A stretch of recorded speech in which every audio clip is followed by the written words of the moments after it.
Welcome to Siren Sundays.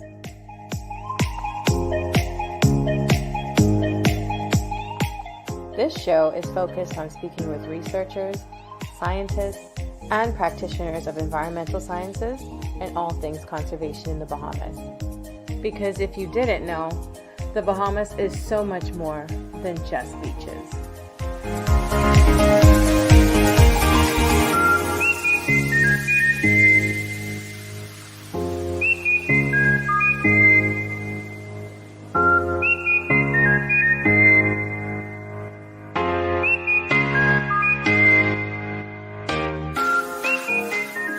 You are now tuning in to our conservation conversation.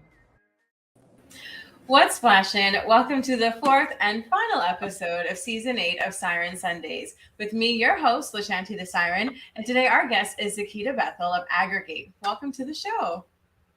Thank you. Glad to be here.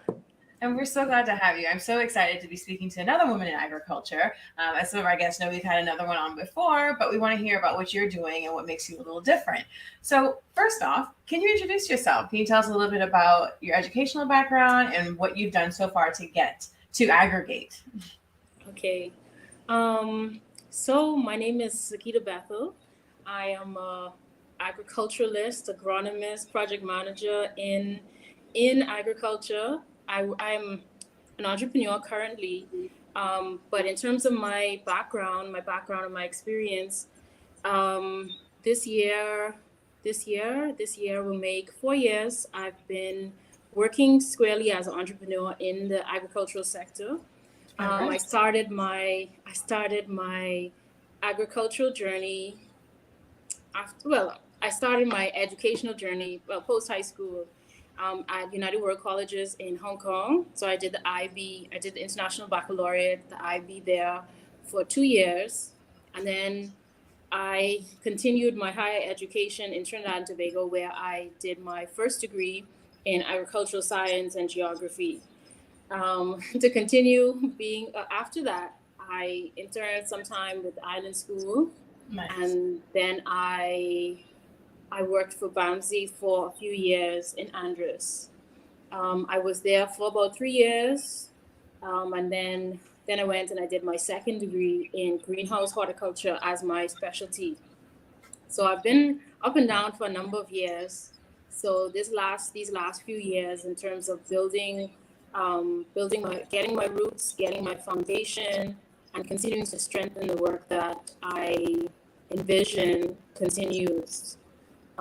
So I've been, in this time period, which is its own time period in my mind, I've worked in the consultancy space for independently for a number of government, private organizations, and also I've worked with the FAO on 1 or 2 projects in relating to food safety, relating to the entire food control system, and also worked in relation to the school feeding programs that are currently underway with the FAO and Ministry of Education, etc. Yes. So we've been, I speak in the we because it's usually I'm a part of the team, and it's been a very good journey as a we, because I know since I began, in order for me to continue to build, my team is a part of my strength, and that's very important. I wasn't too long-winded. No. That was perfect. And we're going to just a little bit of feedback on your mic, but I am curious, where did you do your greenhouse horticulture studies? Yeah, so I studied my master's in Almeria in southern Spain, and that's one of the greenhouse growing centers in the world.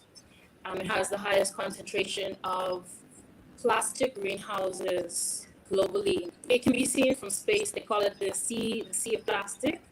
And a lot of vegetables that are grown in Europe and sold in Europe and distributed in Europe are grown in southern Spain, in that region. Nice. And so do you think that there was something like that happened in your childhood or maybe, in your later years that got you interested in agriculture? Well, I've always had a very farm-centric family. So my grandfather used to work very strongly in Ministry of Agriculture. He used to be the director in the Department of Agriculture at one point in the past.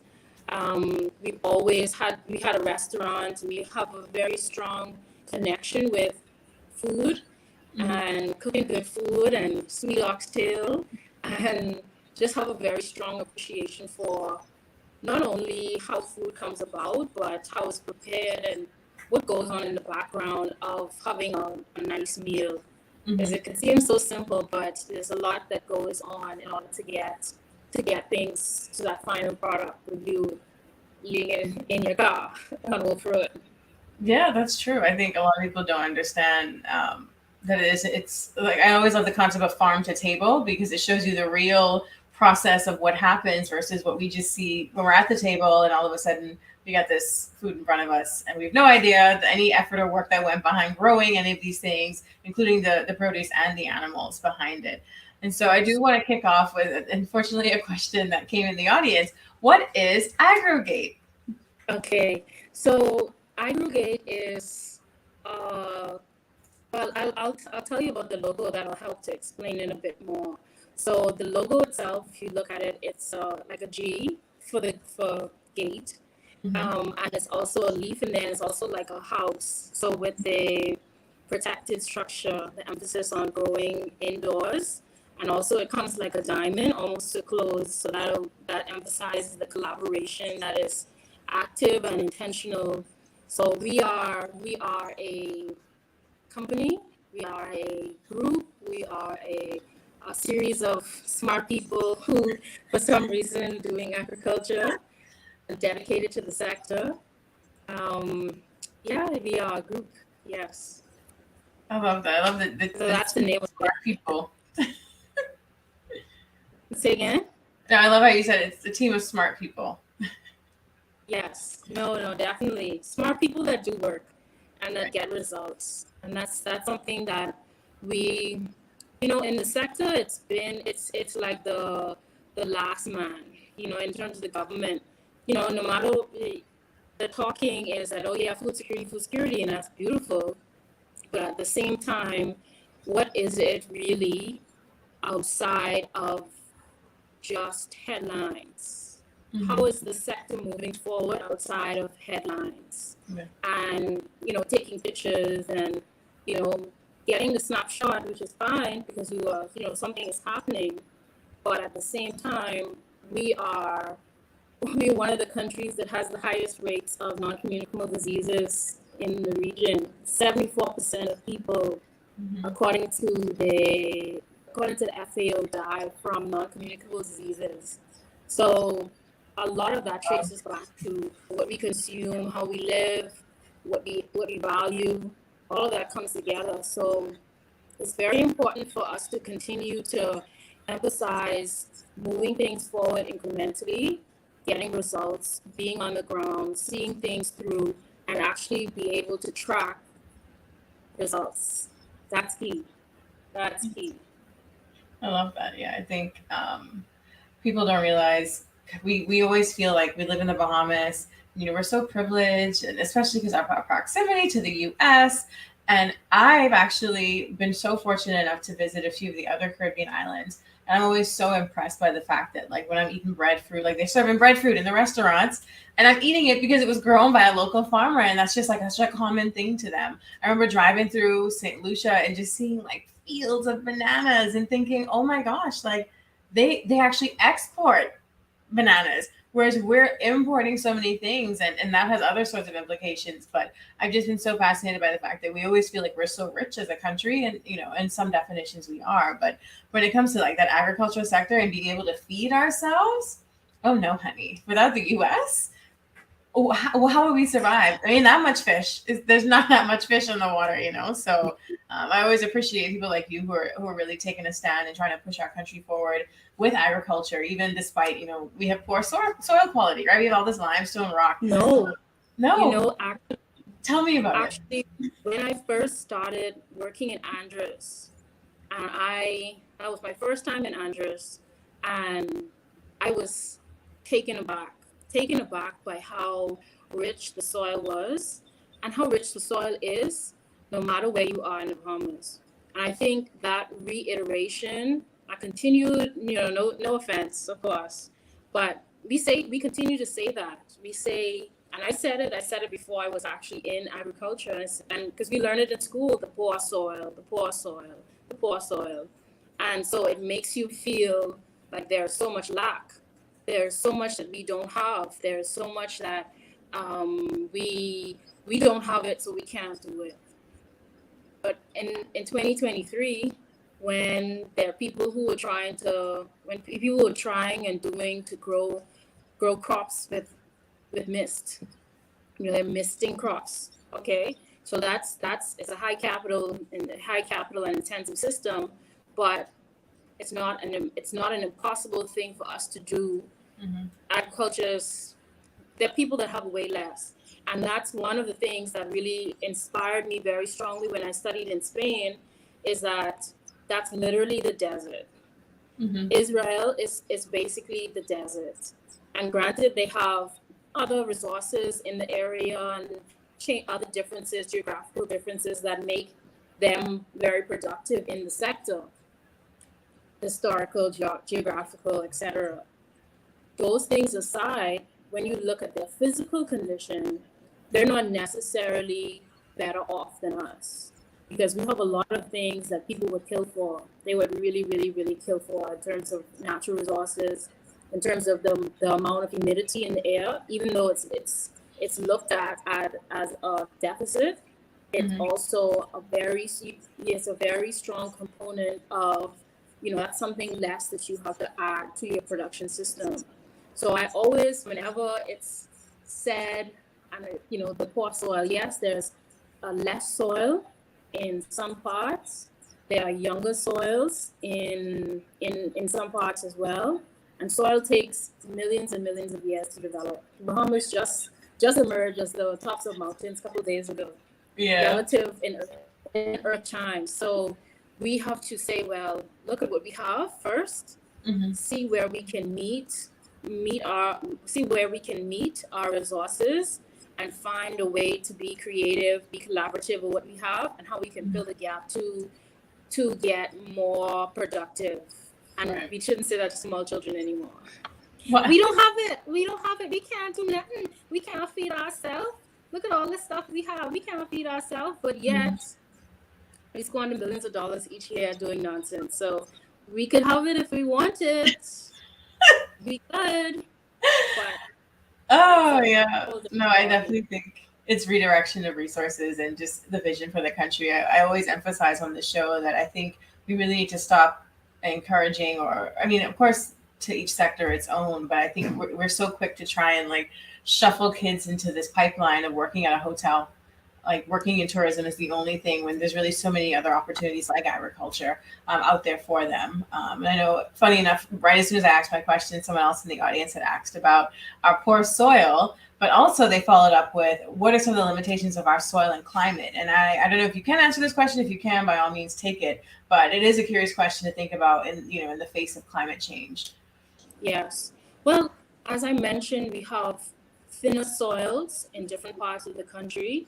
So in Andros, you have at least in some parts, you have maybe 4 to 5 inches of soil that can be prepared, that can be developed. You can add compost, you can add amendments, and you have a good soil base which you can work with. Versus in some parts of the Southern Bahamas, Southern Eleuthera, Cat Island, you don't have that amount of soil. Even in Providence, everywhere you have less soil.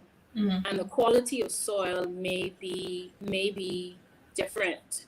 So it may be you can just use it as a medium, and you have to add everything else as a hydroponic system. So you can do, say, open field hydroponics in that sense, where the soil is your primary limitation. Granted, there are other things that you have to do in order to actually produce, because the thin soil, the high pH soil does have an effect on how you grow, but it's a starting point. Right. It's a starting point. In terms of limitations when it comes to climate. Definitely, as we're in hurricane season, that does influence how we can plan our year, what we can grow at different times of the year, and also the scale that we can grow at. The emphasis, that's where the emphasis on growing in protected structures comes into play. Protecting our crops, growing indoors.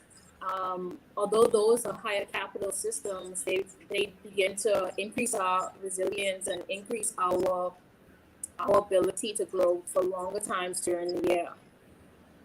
Yeah, I love that you said. You don't know. I hope you did. I think for me, you answered it, but we'll find out shortly if you didn't. But I think what you said was just so important about increasing our resilience. I think a lot of times when people think about our resilience as it relates to things like hurricane season, it's just a matter of, oh, we have to make sure our houses and our windows are battened down. And it's like, no, like you have to think about when you need the longevity after a natural disaster has happened. Like if we do not have things in place, again, like the pandemic for a great example as well. We don't have things in place to feed ourselves when these systems shut down where we can't start importing our food. And where is our resilience with that? So that was a really great point that you made. And it's quite important for the entire country and in these productive sectors to play the long game. Mm-hmm. These things, a lot of things won't happen overnight and even within 1 year or 3 years. But at least if we know what's our ideal, where is it that we should be as a 50-year-old, where we should be, then at least we can put the structures in place and we can have that. Okay, we may not experience the fruit of our labor right now, but at least we have set the foundation and we're building the walls and where we have bell course and all those house building terms in order for us to get to the roof. And, eventually we should be in the place where we need to be. Right. Yeah, I think we'll get there. I have faith and I have hope for our people, our 50-year-old country. That's and before I shift our next questions, while we're still in this vein, is there a soil enrichment process that we can implement here in New Providence? I know you noted that Andros has great soil, and you said South Eleuthera doesn't, but I think, is it North Eleuthera that does? Because, they grow all the pineapple in North Eleuthera. Well, pineapple, okay, to answer the question, you can use compost to enrich your soil.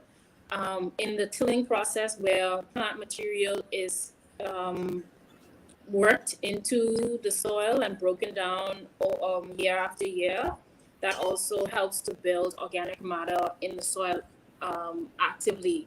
So through composting, integrating compost, integrating manure, cured manure, and integrating other green matter in tillage, actively tilling, that can also assist in enriching the soil. Right.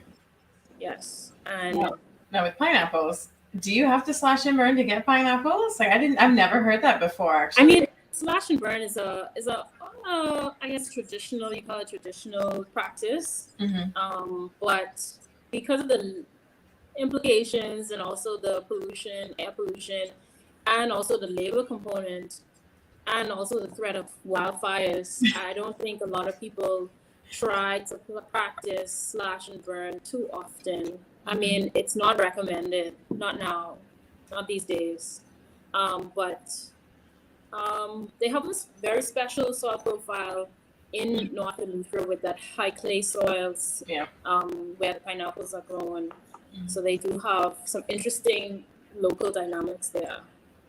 Yeah, I always get so fascinated when I meet people like yourself who, and I know Dr. Gustav will slap me for saying this. We like to talk about dirt so passionately because it's not dirt, it's soil because it's alive. And so it's just such a great example of how we have so many amazing Bahamians doing amazing things that are not just the typical, like you don't have to be a doctor to be successful. You don't have to be a lawyer to be successful. You can really follow your passions and do things that are outside of what we've become so accustomed to, like the hotel pipeline is what I would call it. But I do want to get into your experience when you were in Almeria. Did I say it correctly this time? We'll go. And I know that inspired some of your vision for the Bahamas. So can you talk about how, that really played a role in the way you moved forward after returning home? Well, definitely that played a role in me wanting to be more hands-on in my own operation in terms of what it was structured to be. So still vision, um, producing commercially. I'm in the process of constructing my greenhouse, the commercial greenhouse.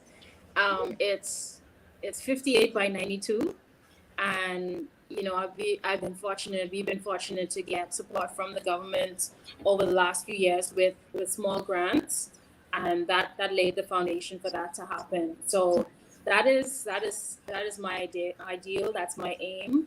But within hopefully within this calendar year we can have that sorted out.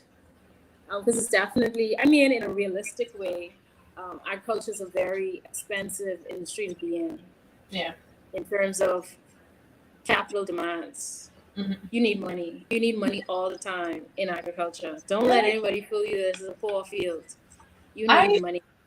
Wow, I never saw it as a poor field, but I definitely saw it as one of the ones that you need a lot of capital and you need a lot of resources in the front end. But once you get going, then it's smooth sailing. Like you don't need, like, you're good now. You're rich. No, well, I mean, it's being realistic. There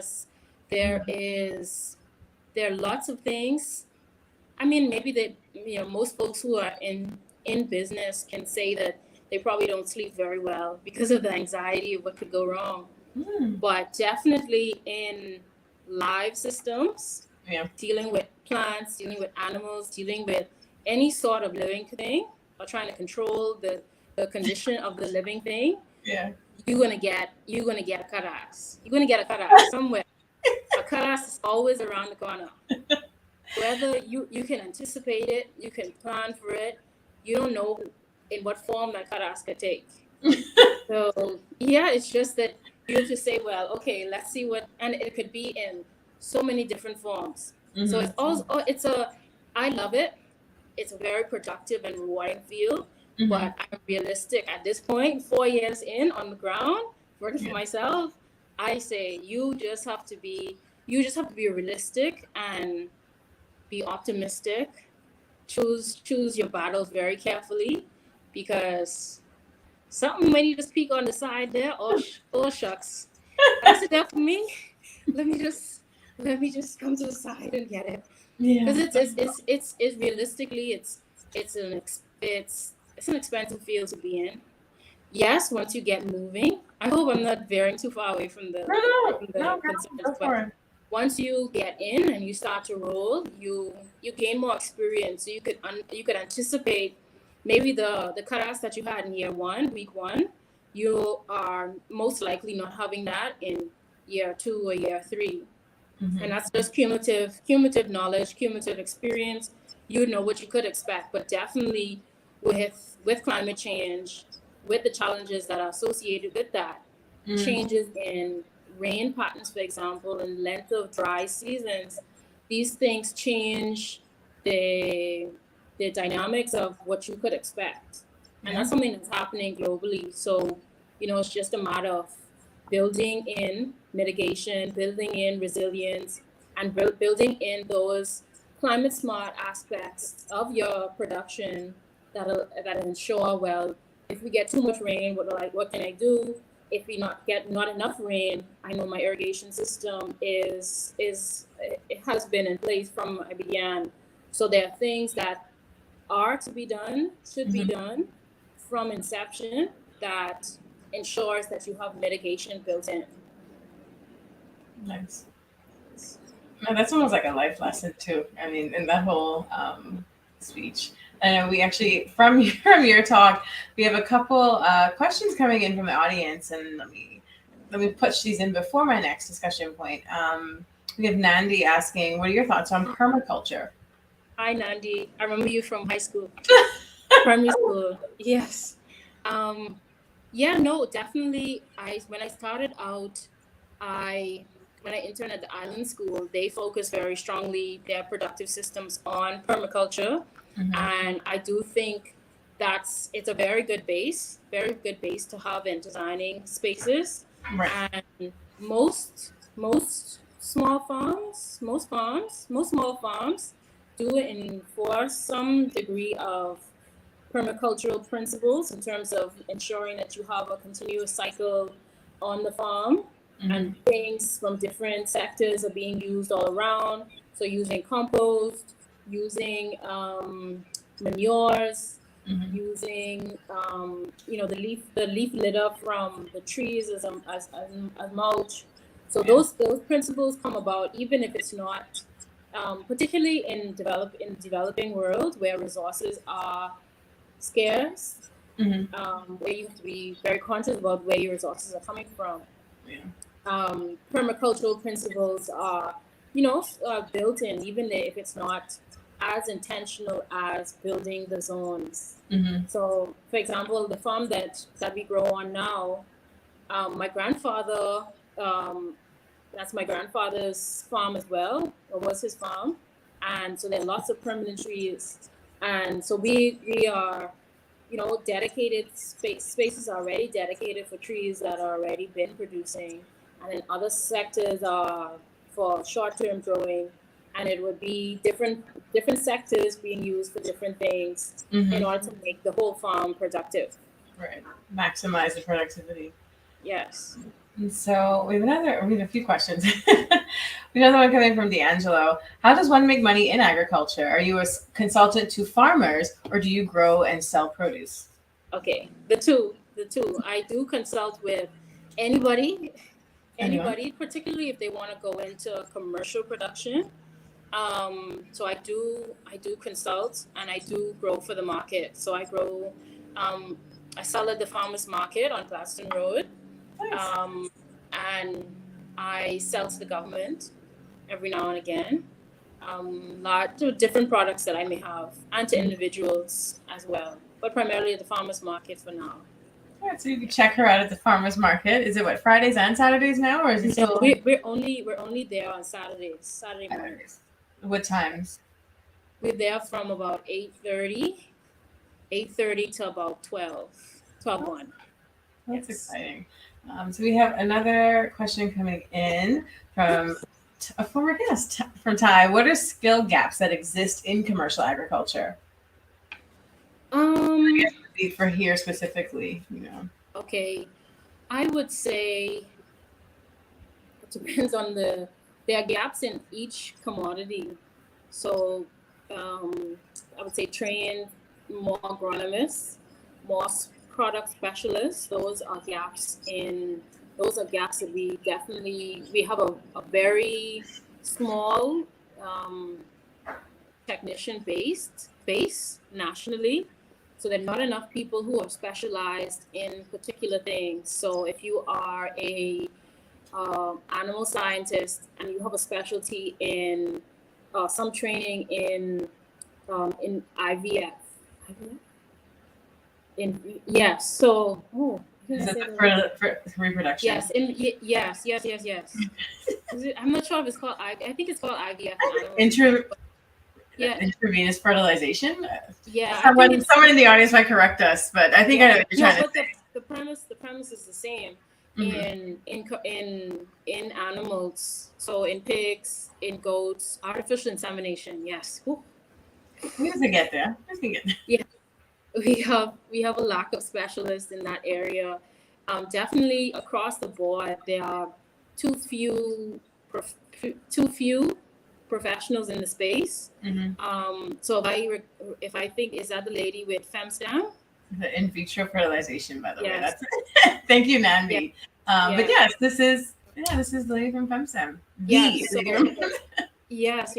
So definitely in that vein, in terms of what exists, just say everybody. We need everybody. Whoever come and we use them, especially if they have that technical base and they have the educational background where you can put theory and you can integrate local conditions with the theory that you would have learned.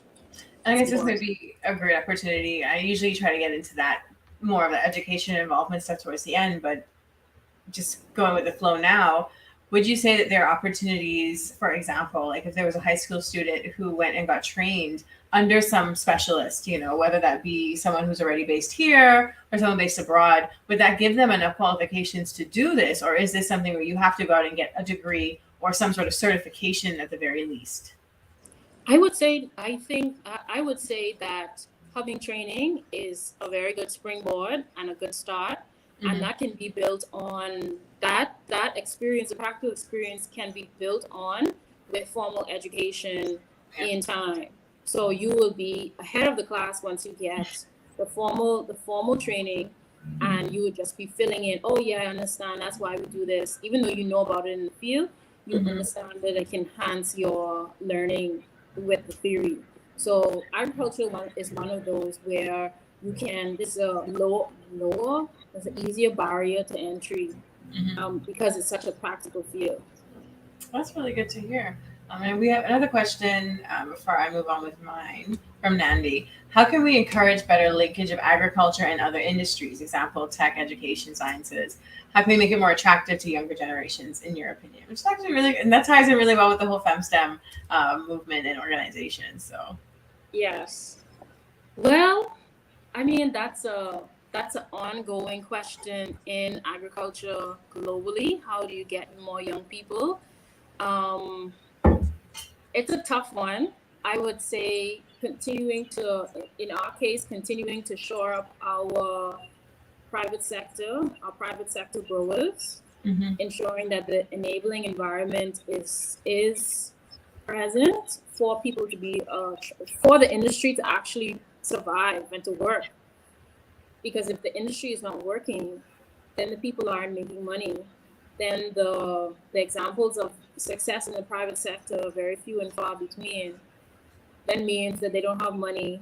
And if the value system of success is based on having money, having the ability to do things, then that is eroded, because why would you want to do something that nobody's making any money in?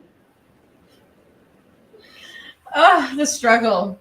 And that is really what it is, right? Like for the younger generation, if they know that ain't not much money in that, but more money in banking and being a doctor, like they're not gonna, they won't join us.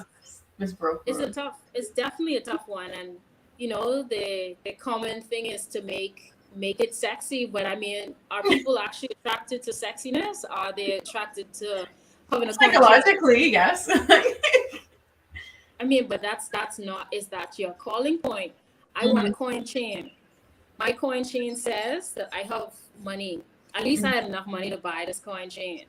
So if I can't afford a coin chain, then I'm in the wrong sector. Or I'm not in the sector that's shoring up my value system.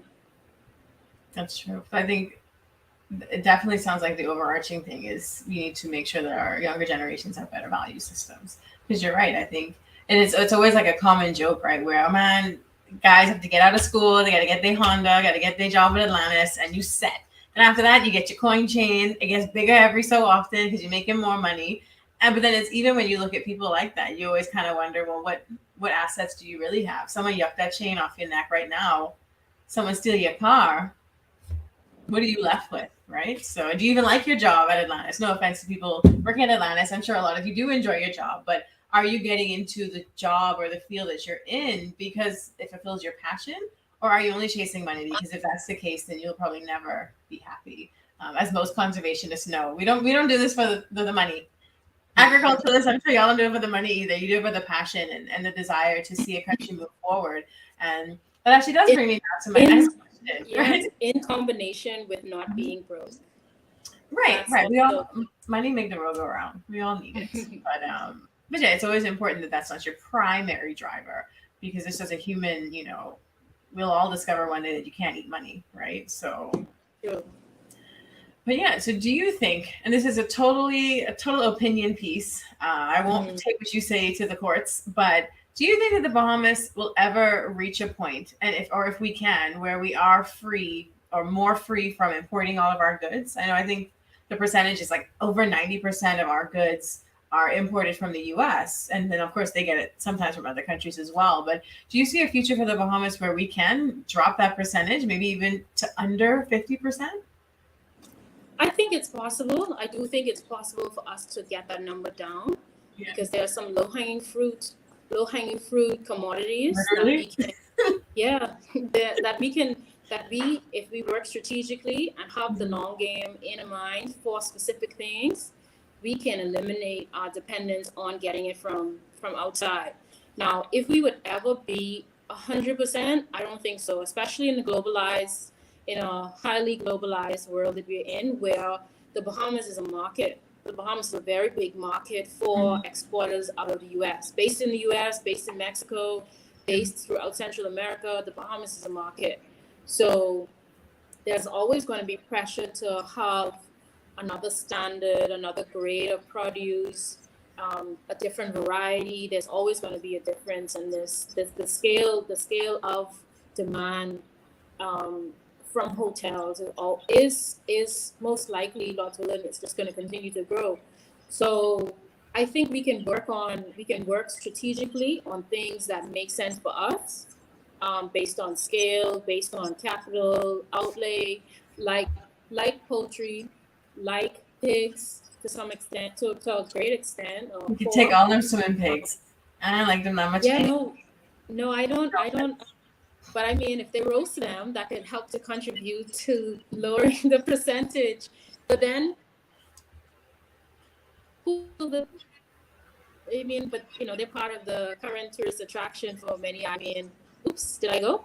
Did I drop off? You're back. You said they're part of the tourist attraction. Oh, yeah.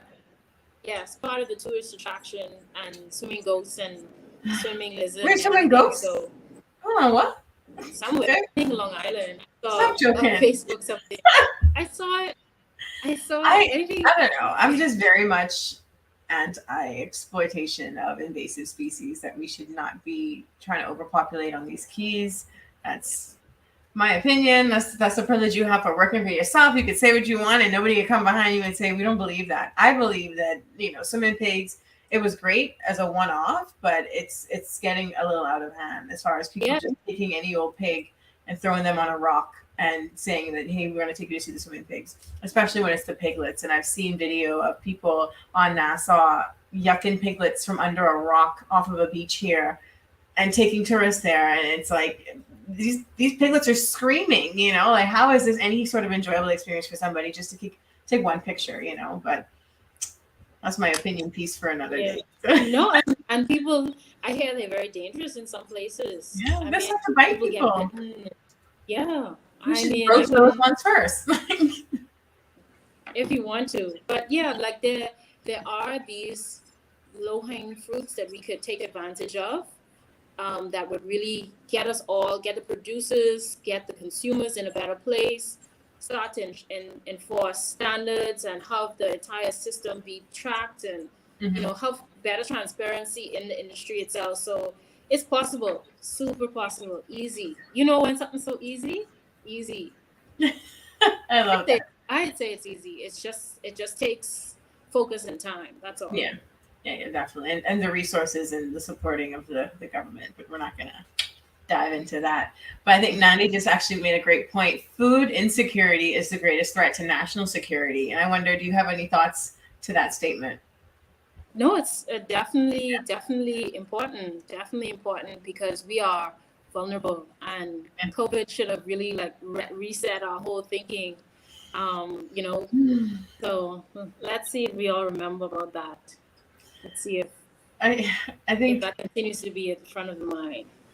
I have so many thoughts, but I do think COVID should have taught us a lot of lessons, and I'm not seeing any of that being retained. I think, like they say in the Bahamas, people memory short, right? Like, so at the time we were all gung-ho and ready to just move forward more sustainably, more independently as a country. And I don't see that retention. We're just super excited now of the influx of tourists, and an influx doesn't happen all the time, So I think, that's my 5 cents.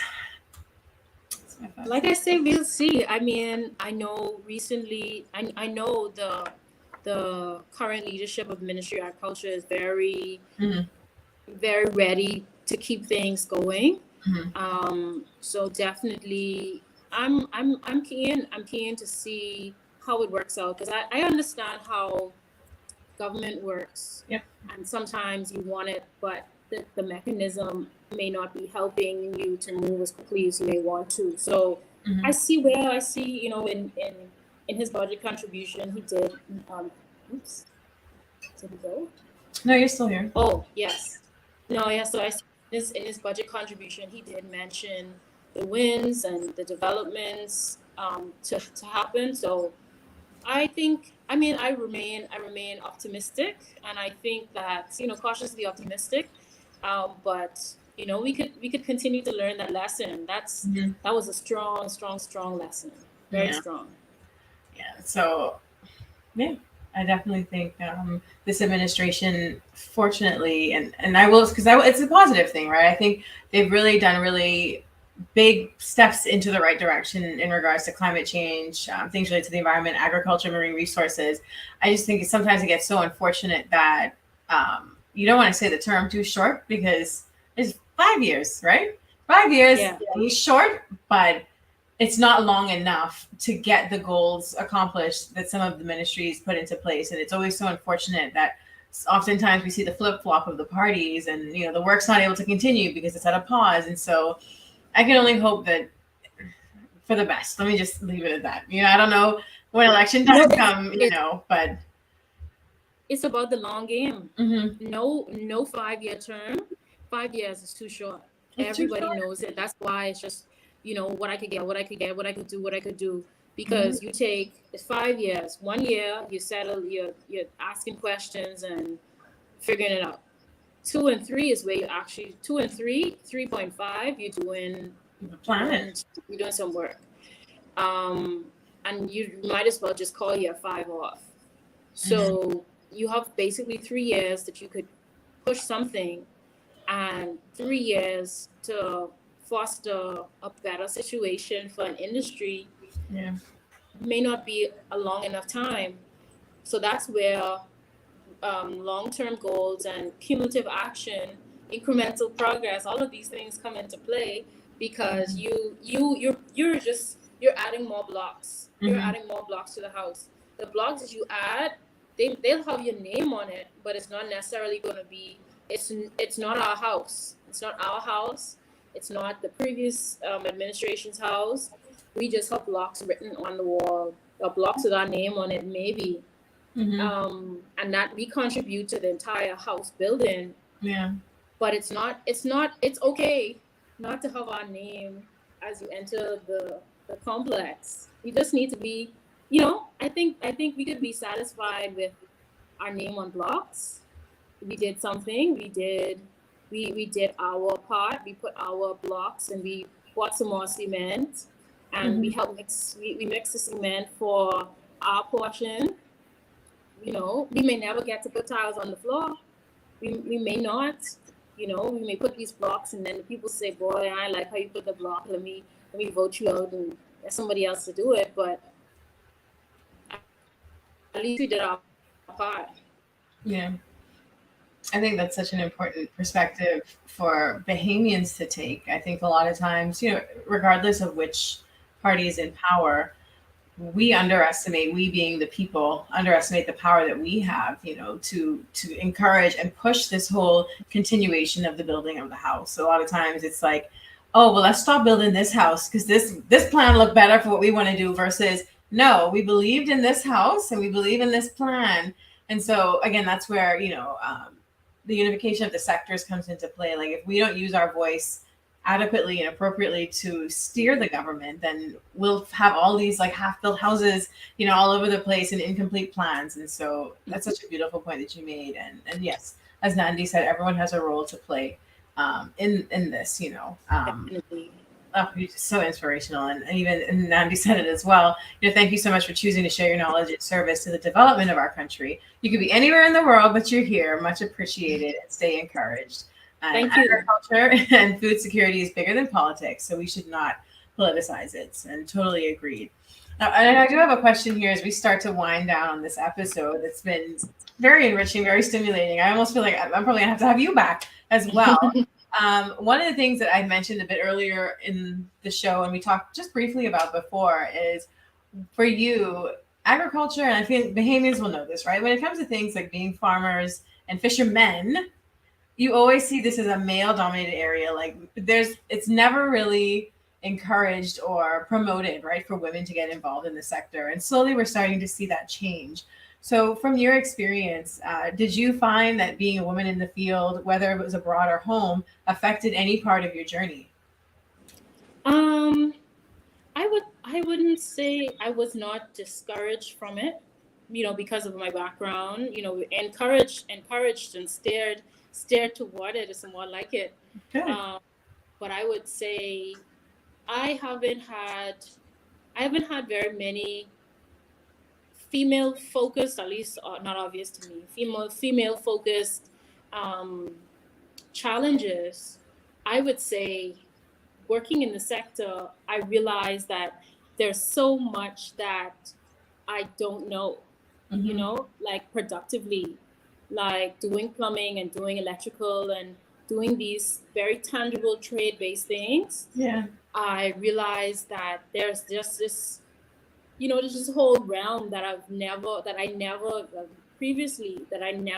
thought to do or to know or to want to know. Wow. Because somebody else is doing it. Somebody else almost always is doing it. Somebody else is fixing plumbing or knowing how to do electrical work or doing construction. And however, it is through experience that you realize, well, I didn't know about this before, but I am in the field and I am open to learning. And where somebody could charge me $150 to do a task, I could do it myself because I watched them when they were doing it, and I say, "Models, that's it? You take me $150 like that?"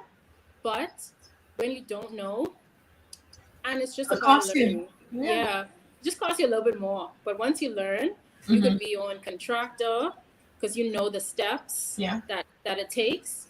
You could figure out, laying out your irrigation system and doing the process. So I would say that I've had very few challenges where people wouldn't listen to me or wouldn't take me on.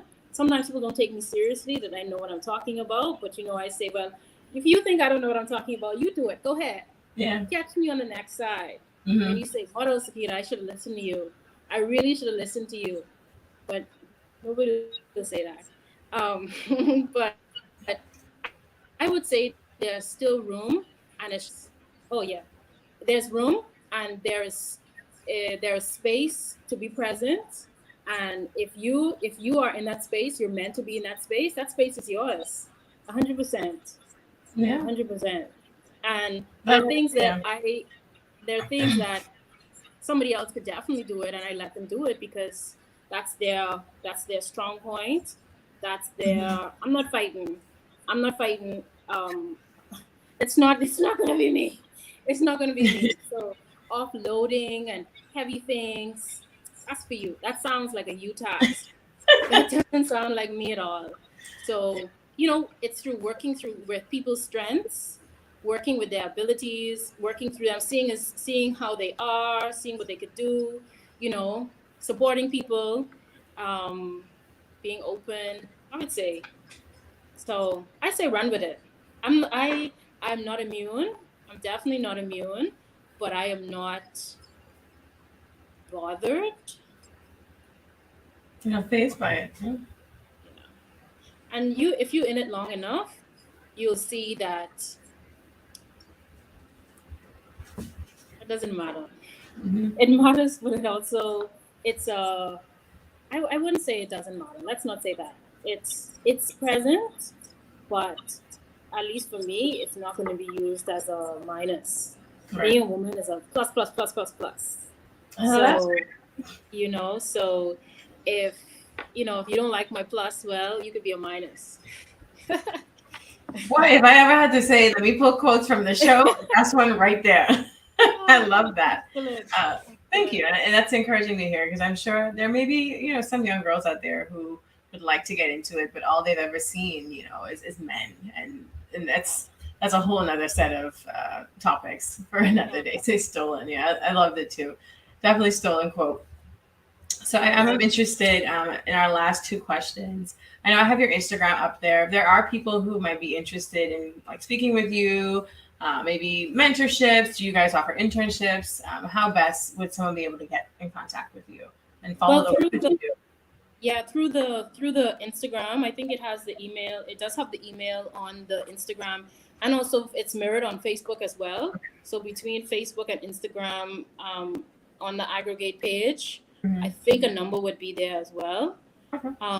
So just reach out if ever you'd like, and um, hopefully soon, maybe when the season again starts, Lord's willing, I'd like to have some folks come by and help me out, and we could actively learn things, and I'm really building towards that. I would hope, where we could have the farm more or less run itself, Mhm. and for more people to come in and be a learning hub. That's always been my goal since I started back there. I really wanted to be a hub for learning, and just time and situations. Haven't yet We're building up to it, but haven't yet got there as yet. So That's good. And so, last two questions. One, if you had to name someone in the sector, whether they're local or international, that inspires you, who is it and why? okay, okay, I'll give a local one. A local one would be Salima Harbor, who's now at Guanaluthra. Yes, I She's love. always been, yeah, since I was in university and I spent some time at their farm for a hot second. Um, she's always been somebody who I see. Well, both she and her husband, Mhm. I see how their movements have been in the private sector, and it's very useful to see how they've been, at least to see the productivity of the spaces that they worked in, Mhm. and the venture in Luther now is, it looks to be very high tech, high fancy. So Mhm. I've always valued their advice, their word. So I'd say those two, both Tim and Salima. They're very productive people in the sector. Mhm. Internationally, I can't think of anybody right now. Well, that's fine. It was an either or. 'Cause I know Yeah. sometimes people come on the show and they think, "Oh, it has to be someone local," but Uh, so no, it's either or, local or international. And I think Salima is awesome, and so is her husband. I actually have had Salima on the show. I used to cycle with her husband when I was in high school. They were cyclists as well in Nassau, so they're you, a you great team. you used to be a cyclist? Yeah, Why yeah. you started? I mean, if I could ask. You know, they show more about you, but yeah, I was a cyclist in high school, and I fell down so many times. I told my coach one day, you know what, I'm a girl. I don't want to keep banging up my body. Like I have, the raspberries on my elbow and stuff. And right before my 16th birthday, I dropped off the team. But I am a spin instructor right now, so I'm still cycling, just on a stationary bike. Oh, did I lose you in the midst of my story? I hope the audience enjoy her question. Yeah.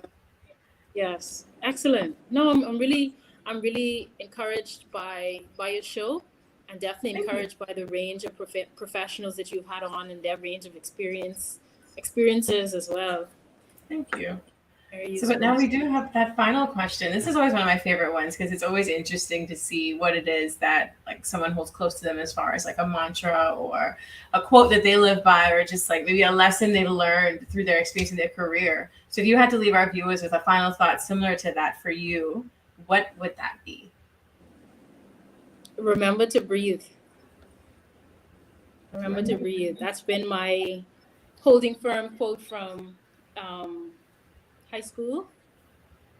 Yeah, because as a struggling perfectionist, it's normal to get very anxious and very worked up. Yeah. But then, if I say, well, bro, just remember to breathe. work it through. Mm-hmm. And we come out, on the next side, God's willing, with a better perspective. Yeah. It's powerful. I love that. Easy said than done sometimes, but we're here. Awesome. So this has been such an amazing episode, and just to echo again some of Nandi's thoughts, thank you so much for choosing to come back home, because you might have been able to stay in Spain, I don't know, but for coming back home and just bringing the knowledge and the passion that you are bringing to the sector. I look forward to following AgroGate and its journey. I look forward to following you and staying connected with you as you continue to grow. Haha, pun intended. And yeah, and thank you so much for our viewers for riding this wave with us for another season. This was such a beautiful finale, and I'm so excited to continue on. So I think you froze again. I'll give it a second. No problem. I'm here. You're back. Okay. So I know you had frozen for a second, but yeah, I just wanted to give you a chance to say goodbye to all of our wonderful viewers and guests, and see you all next time. Thank you. Take care. Awesome.